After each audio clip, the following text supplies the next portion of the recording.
Did you ever think of how much of your life is on your computer? That's why you need the online backup service, Carbonite. Stay tuned for a special offer for Komando viewers after this video.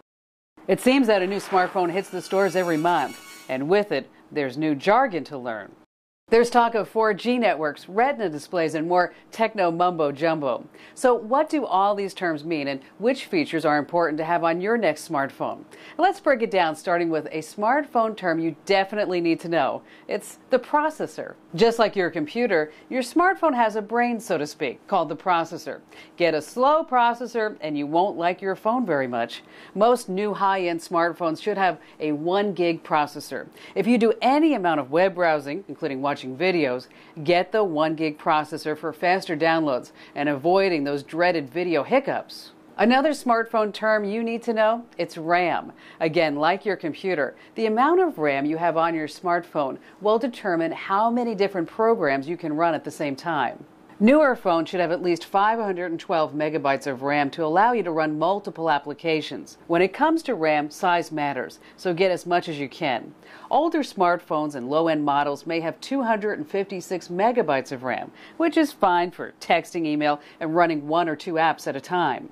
Another important smartphone feature is the display, both the size and type of screen that's on a smartphone. The term you're hearing now a lot is retina display. This is a feature you'll find on the iPhone 4.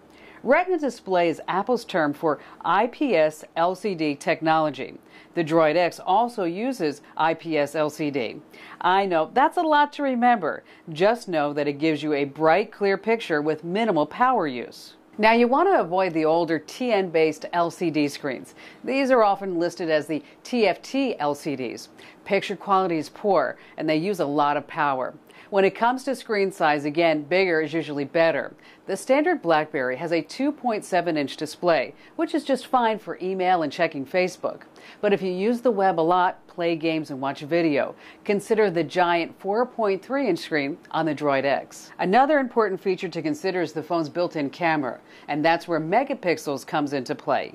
Decent smartphones today have at least a 5-megapixel camera, while the high-end models may have an 8-megapixel camera. A 5-megapixel camera should be fine for most people, but if you like to edit and print your photos, an 8-megapixel camera would be better. Remember, the quality of your shots also has a lot to do with the lens, the lighting, and, well, you. You've seen the commercials. Phone companies love to talk about their brand new 4G networks. Simply put, up until now, they've been technically operating on 3G networks.